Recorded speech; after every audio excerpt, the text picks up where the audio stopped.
दर्शकों नमस्कार, मैं हूं सुमन। डीकेपी न्यूज पर आपका स्वागत है। आज मेरे साथ राकेश कुमार तिवारी जी हैं। आप आरएसएस के तृतीय वर्ष प्रशिक्षित कार्यकर्ता हैं।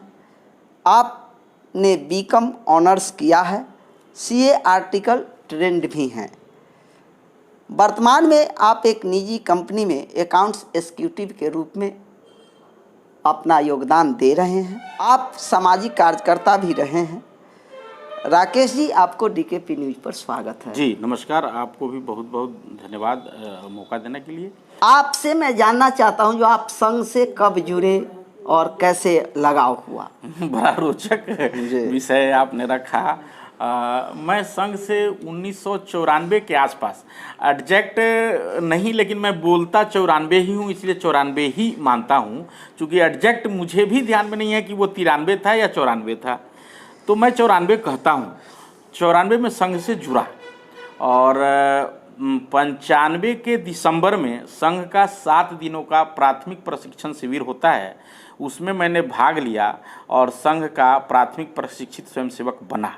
प्रशिक्षण शिविर में 1 घंटे का बौद्धिक कार्यक्रम होता है, जिसमें कोई न कोई विद्वान अपने क्षेत्र के जानकार आकर 1 घंटा देश परिस्थितियों के बारे में उनका जो नज़रिया है वो बताते हैं। आदरणीय शत्रुघ्न बाबू जो इस दुनिया में नहीं अब रहे, और कई पुस्तकों की रचना उन्होंने की थी और इतिहास के अच्छे जानकार थे। मुझे लगता है कि सोसराय में कृषि विद्यालय कोई था, उसके वो प्रिंसिपल वगैरह भी रहे थे। सोसराय किसान कॉलेज के वे टीचर थे। अच्छा, जी प्रोफेसर। बहुत बढ़िया, जानकारी के लिए धन्यवाद। तो उन्होंने एक जम्मू कश्मीर की तत्कालिक परिस्थितियां जो थीं उस समय, उसका बड़ा ही दर्दनाक चित्रण किया। विश्वास नहीं होगा कि 31 दिसंबर को प्राथमिक वर्ष समाप्त हुआ था 95 को। मैं घर आया तो 31 दिसंबर के रात को मैं सो नहीं पाया। मैं और पिताजी साथ में सोते थे। मेरे पिताजी, नींद मुझे नहीं लगता था, मेरी बेचैनी होती थी, पूछते भी थे काहे नहीं सो रहे हो। तो मैं उनको कहा कि हमको तो कश्मीर की समस्या दिखाई पड़ रही है। अगले दिन मैं शाखा पर गया तो पहले अपने क्षेत्र कार्यवाह है माननीय सुरेश जी, मेरे स्वयंसेवक बनने में उनका बहुत योगदान रहा है। आप स्वतः ही दायित्व त्याग कर चुके। उनकी हार्ट की ओपन हार्ट सर्जरी हुई है और बाढ़ में, हाथीदह में उनका गांव है, वहाँ रहते हैं। लेकिन वो प्रांतीय कार्यकारिणी से इस्तीफा उन्होंने दे दिया। आमंत्रित सदस्य के रूप में हो सकता है हूँ, तो उन्होंने स्वतः छोड़ा। और वो अगर संघ का स्वयंसेवक क्या होता है या संघ क्या होता है, मुझसे लोग कोई पूछता है तो मैं सीधे कहता हूँ कि सुरेश जी को देख लो, वही संघ होता है। मैंने जो ऐसा देखा सुरेश जी का व्यवहार, आम लोगों के प्रति चिंता, और आप भी शायद उस समय मैं जो विद्यालय चलाता था तो कॉलोनी से बच्चों तो मुसहर पढ़ाना, फीस पे करना जी। तो वहाँ पर 10-12 लोगों को के बोन टीवी का इलाज उन्होंने अपने सैलरी के पैसे से कराया। और इतना ही नहीं, सिंघाड़े की खेती देखिए, यहाँ भी हमारे यहाँ आपको दिखता होता है। वहीं हमको पता चला कि सिंघाड़े का खेती होता है, ऐसा ठेका लिया जाता, तो कई लोगों को वो रोजगार दिलवाए अपने पास से पैसा देकर। और ऐसे धर्मात्मा व्यक्ति के द्वारा मैं स्वयंसेवक बना, मेरे लिए ये गर्व की बात है। दूसरा, संघ में बाद के दिनों में एक प्रचारक आए शरद जी, उनके व्यवहार को मैंने देखा, छोटी छोटी बातों पर कितना उनका ध्यान था, और ये कहीं न कहीं मेरे मन पर गहरा प्रभाव डालते गई। मैं बात ये बता रहा था कि 31 दिसंबर को मैं प्राथमिक वर्ष जब करके आया। राकेश जी, थोड़ा समय की बाध्यता को ध्यान में, चूंकि लंबी बातचीत आपसे करनी है और आपने तृतीय वर्ष तक का सफर किया है और कई परिप्रेक्ष्य पर हमें चर्चा करनी है संघ की, तो इसलिए मैं आपसे आशा रखूंगा जो शॉर्ट में अपनी बात रखेंगे। तो मैं ये कह रहा था कि वहाँ की कश्मीर की जो समस्या पर उन्होंने जो मुझे बताया, मुझे इतना द्वेलित किया कि मैं अगले दिन सुरेश जी से ये चर्चा किया कि मैं संघ का प्रचारक क्या होता है, मैं प्रचारक बनना चाहता हूँ, मैं कश्मीर जाऊँगा। तो उन्होंने मुझे बहुत समझाया कि बहुत कष्ट होता है, अभी आपको समय लगेगा, बहुत परेशानी होती है। किसी तरह से मेरे मन को धीरे धीरे उन्होंने शांत किया। बाद के दिनों में एक निजी कंपनी में मेरी नौकरी हो गई। 16 जनवरी 96 को ज्वाइन करना था और मैं वहाँ चला गया, लेकिन मेरे मन में जो एक भाव था कि संघ का काम वास्तव में देश का काम है और इसको कहीं रहूँगा तो करूँगा। मैं औराई में गया था, वहाँ नौकरी करने, वहाँ शाखा की शुरुआत की और आसपास के कई गांवों में शाखाएं शुरू की। प्राथमिक वर्ग जब हम लोगों का 7 दिन का था डीएवी स्कूल दानापुर में, वहाँ आप शिक्षक के रूप में भी रहे हैं हम लोगों के, वर्ग शिक्षक के रूप में। गण शिक्षक था मैं, दंड का। जी गण शिक्षक के रूप में, और उस समय मैं प्राथमिक कर रहा था, तो मैंने आपकी दीवानगी को देखा है संघ के प्रति। फिर आपने प्रथम वर्ष किया, द्वितीय वर्ष किया, तृतीय वर्ष किया।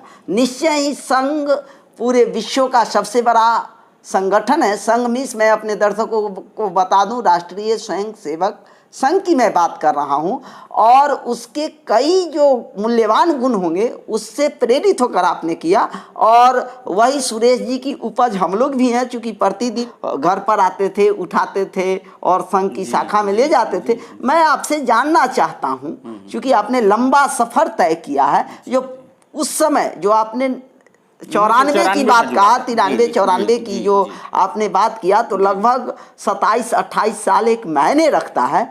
आप इस 27-28 साल पूर्व संघ से जुड़ गए थे। उस समय के संघ और आज के संघ को आप किस रूप में देखते हैं? मैं प्रचारक भी रहा था। प्रचारक नए जब निकलते हैं तो उनको विस्तारक बोलते हैं। जी। तो मैं निकला तो था प्रचारक के लिए, लेकिन 10 महीनों के बाद कुछ पारिवारिक कारणों से मैं प्रचारक जीवन से वापस आया था, ये सोचकर कि पुनः जाऊंगा। जा नहीं पाया, ये अलग बात है। तो मेरा ये कहना था कि संघ में मुझे बदलाव संघ की विचारधारा में कहीं नहीं दिखता। संघ का विचार आज भी वही है जो कल था। कल भी संघ में शाखा ही लगती थी और व्यक्तित्व निर्माण का काम होता था। आज भी एक सेकंड में रोकना चाहूंगा। जब व्यक्ति वो थे तब उनके विचार हुए थे, लेकिन जो शीर्ष पर बैठे हुए व्यक्ति हैं वो आज नहीं है। जो पहले जो आप माधवराव सदाशिवराव गोलवलकर अर्थात गुरु जी की बात करते हैं, या डॉक्टर हेडगेवार साहब की बात करते हैं, वो अब इस दुनिया में नहीं रहे। अगर आपके कथनानुसार, पूरे निष्पक्ष भाव से मैं आपसे जानना चाहता हूँ, being the veteran learned person, तो आज जो Z+ के सुरक्षा लेकर चलते हैं, क्या ये संघ में पद्धति थी? गुरु जी को भी उस समय कांग्रेस दे रही थी, जो नहीं आप पर असुरक्षा है, मुझे सूचना मिली है, आप ले लीजिए बॉडीगार्ड। उन्होंने कहा नहीं, मेरे बॉडीगार्ड भगवान है। तो ये जो डिटोरियोरेशन आया है चैनल में, 14 रुपए के खादी का कपड़ा पहनते देखें, आज मलमल झाड़ के और फर्स्ट क्लास गाड़ी और एरोप्लेन से जो लोग चलते हैं, इतना डिटोरियोरेशन आया है। तो वो मैं कहूँगा जो संघ में कहीं ना कहीं डिटोरियोरेशन हुआ है। नहीं, देखिए, मैं आपके बात को पूरी तरह से नकार नहीं रहा हूँ, लेकिन इतना जरूर कहूँगा कि संघ में कहीं से डिटोरिएशन मेरे नज़र में नहीं। वो इसलिए कि संघ में आज भी मैं लोगों को देखता हूँ, कई ऐसे लोगों को जो समाज के लिए आज भी, एक नाम बताऊँगा, पता नहीं वो हैं या नहीं इस दुनिया में, मुझे नहीं मालूम, अशोक जी।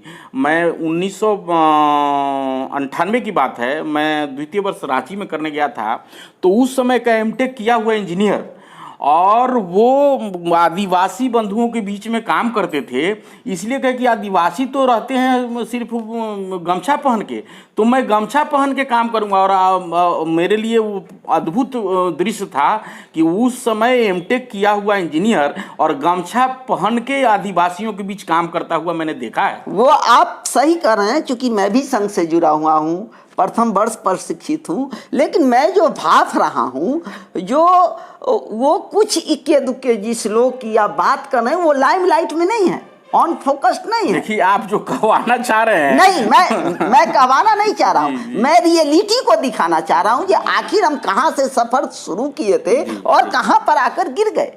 ये आगामी भविष्य के लिए उत्तम नहीं है। आप अपने बच्चों को क्या शाखा भेजते हैं? बिल्कुल। क्यों नहीं भेजते, इसका जवाब दीजिए, जवाब चाहिए। मैं अपने बच्चे को शाखा भेजने के लिए प्रेरित करता रहता हूं। और एक चीज़ मैं बताऊं, आप भी जानते ही है कि अपने बच्चे को आप, जैसे हम सब लोग जब स्वयंसेवक बने थे तो हमारे घर के किसी ने नहीं भेजा था शाखा, किसी और ने आके बुलाया नहीं था, नहीं, हम चले परमिशन गए तो थे। घर का था ना, तो आप कैसे चल जाएंगे बिना परमिशन के?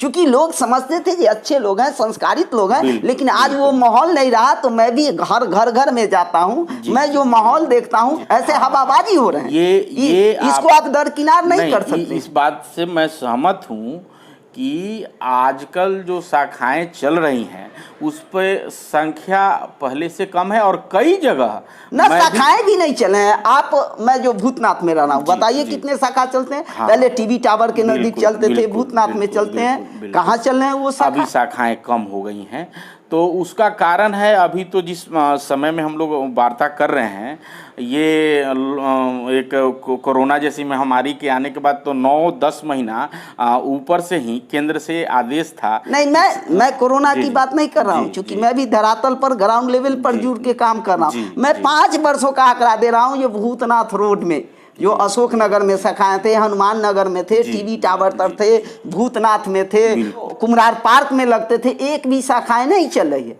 भले 2-4 दिन चला लीजिए, दूसरी बात है। हाँ, ये आपने सही कहा। कारण उसका है कि जब तक कार्यकर्ता आप निर्मित नहीं करेंगे, नए नए लोगों को आप संघ में नहीं जोड़ेंगे, और निष्ठावान कार्यकर्ताओं का अभाव आजकल हो रहा है। जी, आप अभी मूल्यवान बात पर आए। ये निष्ठावान कार्यकर्ता का अभाव हो रहा है। भले ही वो बैनर देख कर पहुंच जाए, ऑनलाइन पहुंच जाए, उसका कारण मैं बताऊं, आपने सही कहा। मैंने जब काम शुरू किया था संघ में, या आप जिस समय थे, हम लोग ऐसे पृष्ठभूमि में थे जब संघ के अनुकूल सरकारें नहीं थी। उस समय हम लोगों ने काम किया था। आज क्या है कि जो देश में या प्रदेश में सरकारें हैं, संघ के अनुकूल लोगों की है।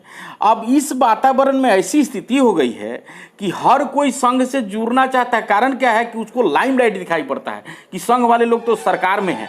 हमारे लोभ के चलते बीजेपी से जुड़ जाएंगे, कोई लाभ ले लेंगे, फायदा ले लेंगे। जो आपने समर्पित कार्यकर्ता की बात कही, वो तो कहीं और दरकिनार पर गए। यही दुर्भाग्य है। लेकिन संघ की भी इतनी अच्छी पद्धति है कि ऐसे लोग जुड़ तो जाते हैं, लेकिन आने वाले 2-4-5 सालों में वो अपने आप किनारे लग जाते हैं। 2-4% लोग सफल हो जाते होंगे कि वो पैसा कमा लिए या वर्चस्व बना लिए, लेकिन संघ की कार्य पद्धति ऐसी है कि वो ज़्यादा दिनों तक संघ में फिर आगे नहीं बढ़ सकते, क्योंकि संघ में पूर्णतः नहीं। जब आप कहिएगा तो मैं पूर्णतः इससे सहमत नहीं हूँ। आज संघ भी चमचागिरी का डिमांड कर रहा है, और जो लोग उसकी चमचागिरी हामी भरते वो आगे बढ़ रहे हैं। कई उदाहरण, मैं नाम किसी का नहीं लेता हूँ, लेकिन इसको आपको दिखेगा जब आप आंख खोल कर देखेंगे नंगी आंखों से। आपकी ये बात को न मैं स्वीकार कर रहा हूँ और न खारिज कर रहा हूँ, बीच की बात मैं बता रहा हूँ।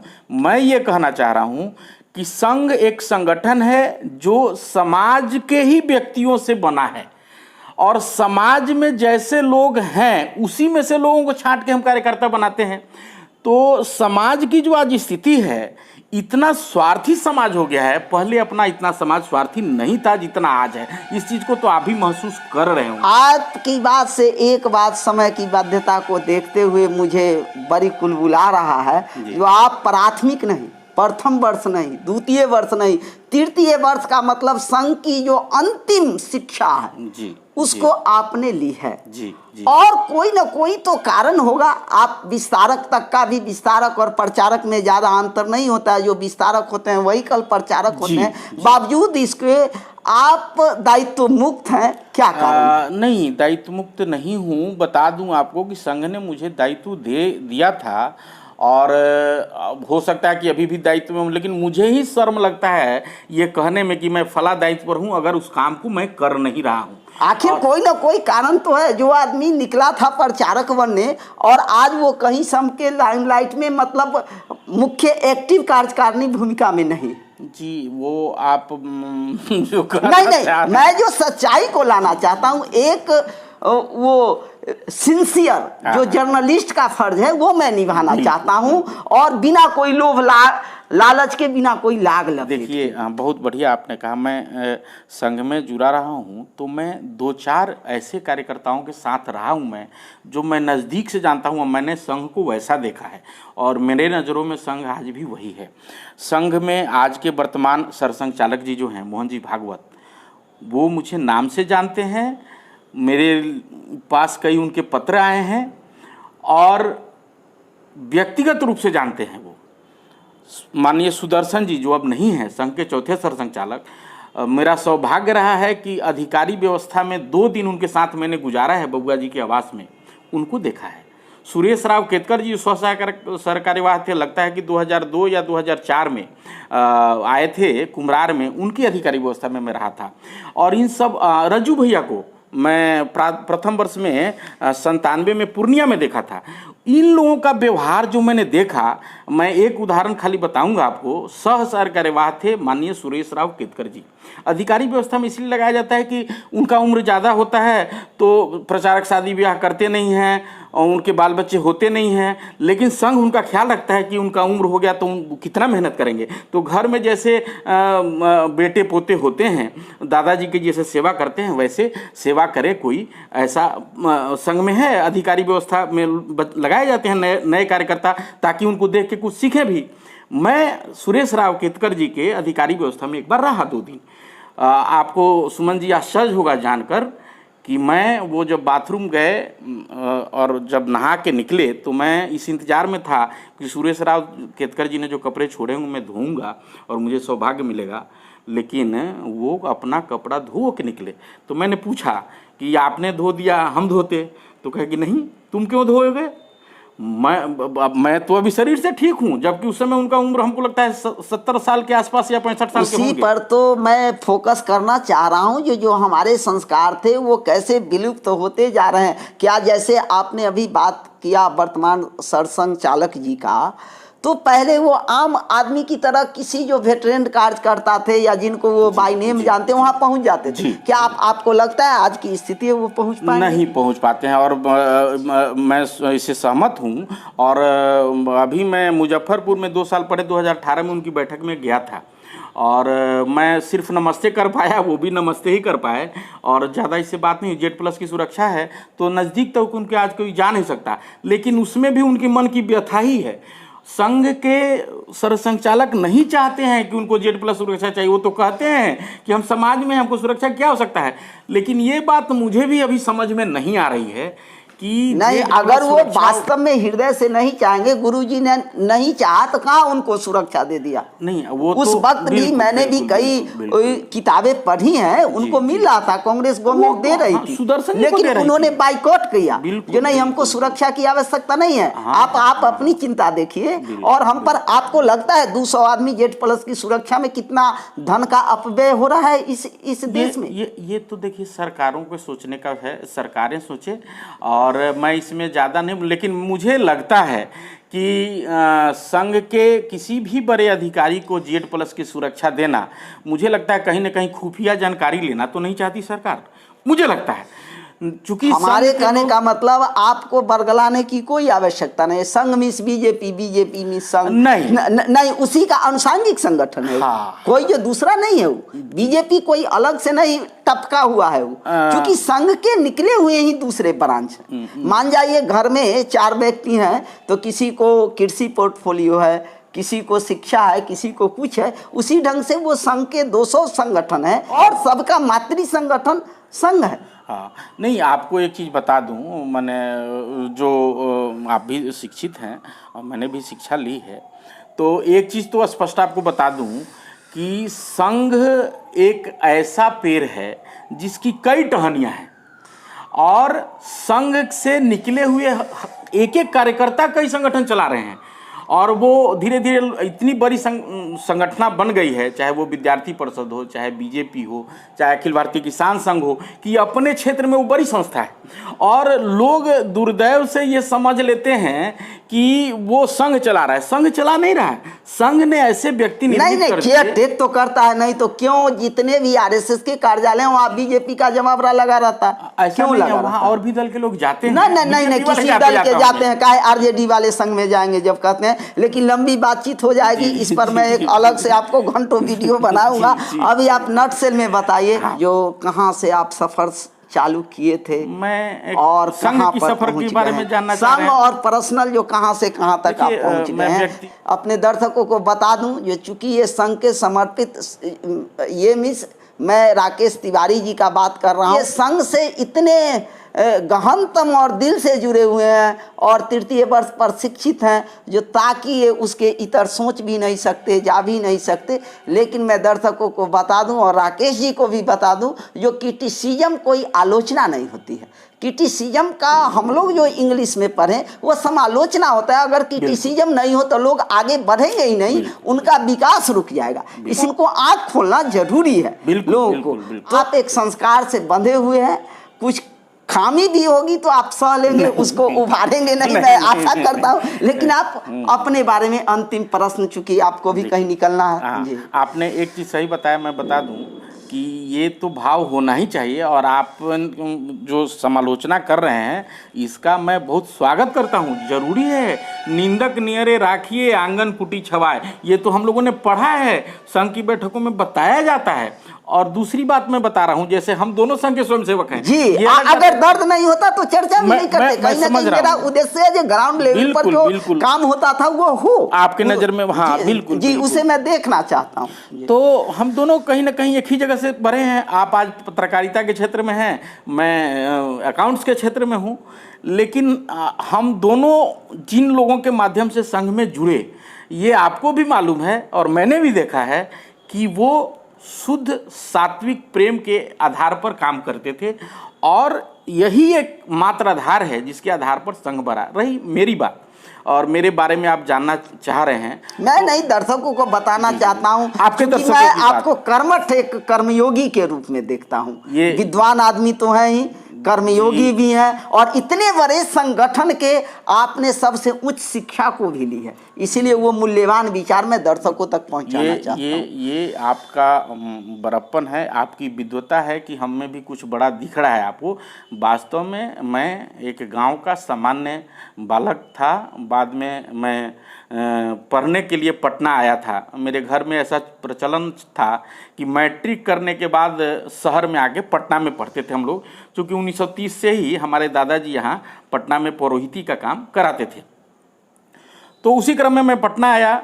संजोग से भूतनाथ में रहते हुए, पटना के इलाके में जो भूतनाथ है जहाँ आप भी जुड़े थे, वही 94 के आसपास मैं एक जगह कॉमन जगह था जहाँ मैं समाचार पत्र पढ़ने जाता था, वहीं एक दूसरे संघ के स्वयंसेवक पढ़ने आते थे पेपर। 3-4 दिनों तक ऐसा हम लोगों का चला। उसके बाद उन्होंने ऐसे ही मुझसे कहा कि भाई आप कहाँ के रहने वाले हैं, तो परिचय पूछा मैंने, परिचय अपना बताया। परिचय बताने के बाद उन्होंने कहा कि देह तो आपका बड़ा गठीला है, कहीं खेलते उलते हैं क्या? हम कहे कि जी गाँव में हम खेलते थे। तो कहे कि आप, हम कहे कि शहर में कहाँ कोई खेलने वाला मिलता है साहब, ऐसा तो कोई है नहीं। तो कहे कि एक जगह है जहाँ आप खेल सकते हैं। तो हमको भी सहसा अच्छा लगा, तो हम खेल खेल में संघ में जुड़ गए थे। लेकिन वहाँ जाने के बाद जो मैंने देखा लोगों का चरित्र व्यवहार, 1 साल तक मैंने भी भांपा, और मैंने देखा कि उस शाखा पर राजनीति नाम की कोई चर्चा नहीं होती थी। इस संघ ने इसीलिए तो ध्वज को अपना गुरु माना। व्यक्ति जब तक जीवित है अस्खलनशील है, कभी भी अस्खलनशीलता आ सकती है, कभी भी पद से भटक सकता है, वो चाहे मैं हूं, चाहे सरसंघ चालक जी हों, चाहे आप हों। और इस चीज को संघ पहले समझ गया था, इसीलिए संघ ने गुरु के स्थान पर भगवा ध्वज को रखा। तो इस बात को मैं हृदय से स्वीकार करता हूं कि व्यक्ति स्खलनशील है, कभी भी वो गिर सकता है। संघ ऐसे लोगों को तैयार करता है, हर तरह के लोगों को, जो कृषि के क्षेत्र में कुछ अच्छा काम कर सकते हो। राजनीति में भी अच्छे लोगों की जरूरत है। आज नरेंद्र भाई मोदी संघ की पैदाइशी हैं, संघ के कारण ही इतने बढ़िया प्रधानमंत्री मिल पाए, अटल जी हों। तो मैं अच्छे आदर्श को क्यों नहीं देखूं कि मैं मेरी मजबूरी हो जाती है, जब मैं आप पर पूछ रहा हूं तो आप फिर दूसरे पर हमको घुमा देते हैं। मैं आपका पर्सनल, चूंकि आपका अपना बहुत उपयोगी होगा। मान जाइए प्रधानमंत्री की बात है तो आप ही ने कहा व्यक्ति स्खलनशील है, कुछ गुण होंगे तो बहुत सारे अवगुण होंगे, उस पर तो हम अलग से डिबेट करेंगे। अच्छा। जो कैसे वो अडानी अंबानी के कठपुतली बने हुए हैं, वो बात एक, चलिए ये बात बाद में करेंगे। दूसरा है, तो मैं संघ से जुड़ गया। संघ से जुड़ने के बाद मैं प्राथमिक वर्ष किया। प्राथमिक वर्ष करने के बाद प्रथम वर्ष, द्वितीय वर्ष, तृतीय वर्ष, जो अलग अलग कड़ी है, लगातार बहुत कम उम्र का मैं स्वयंसेवक था। और अभी भी कभी कभी चर्चा होती है तो लोग कहते हैं कि बहुत कम समय में मैं प्रथम वर्ष से तृतीय वर्ष तक किया। उसका कारण सिर्फ और सिर्फ एक यही था कि मैंने संघ को जिया। संघ मेरे हृदय में वास करता है और मैंने इतना ही समझा कि संघ समाज के दुख दर्द को समझता है, समझना चाहता है, और संघ चाहता है कि देश, हम जहाँ हैं वहीं से देश के लिए कुछ कर सकते हैं क्या, और करना चाहिए। और वो मैंने उसको अपनाया है। और आज भी मैं संघ में सक्रिय नहीं हूँ, शाखा जाता हूँ, स्वयंसेवक हूँ, और सक्रियता थोड़ी कम है कि घर परिवार भी चलाना है, प्राइवेट नौकरी करता हूँ, तो ये है। लेकिन मन में उत्कंठा रहती है और मैं अपने संघ में, मेरे नज़र में आज भी कमी नहीं। हाँ, उसमें कुछ व्यक्ति ऐसे आ गए हैं जो आप समालोचना के तौर पर देखना चाह रहे हैं, तो वो है। और बाद में मैं संघ से जुड़ा, फिर बाद में कुछ पारिवारिक कारणों से बताया ही आपको बातचीत के दौरान कि विस्तारक से वापस आ गया था, अपनी पढ़ाई लिखाई पूरी की। और कई ऐसे कारण है कि मैं दिल्ली भी गया, राजस्थान भी था। अब पिछले 2015 से लगातार फिर मैं पटना में हूँ और यहीं निजी नौकरी करता हूँ, परिवार देखता हूँ। जहाँ हूँ वहीं से समाज के लिए कुछ बन पाए, ऐसा करने की कोशिश करता हूँ। देशवासियों को क्या संदेश देना चाहेंगे, बीइंग द वेटरन एजुकेशनिस्ट? जी, मैं बच्चे को, आगामी पीढ़ी को, मैं बहुत बड़ा तो शिक्षाविद नहीं हूँ, लेकिन मैंने जो देखा है शिक्षाविदों को और कुछ कर्मशील लोगों को, तो मैं आने वाली पीढ़ी को, यहाँ तो 9वीं फेल मुख्यमंत्री बनने को तैयार है। आप बीकॉम किए हुए हैं, हमें कुछ बोलने के लिए मजबूर कर देते हैं। मैं आपसे ज़्यादा सुनना चाहता हूँ। आपने बीकॉम ऑनर्स किया, सीए आर्टिकल ट्रेंड, अर्थात दर्शकों को बता दूं सीए तक की तैयारी आपने किया। आप अपने को कुछ नहीं मानते, इसलिए यहाँ नॉन मैट्रिक पास आदमी मुख्यमंत्री बनने का ये तो लोगों का आज का जो राजनीति है उसमें कोई कुछ भी हो जाता है।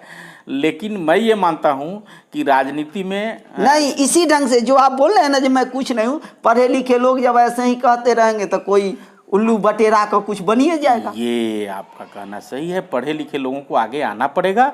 और मैं तो इस बात का, आप बहुत अच्छा बात आपने कही। और मैं जब संघ के संपर्क अपने आप को मैं इसलिए कहा जो जागिए, डिजर्विंग है तो उसको आप एक्सेप्ट करिए, दुनिया को बताइए।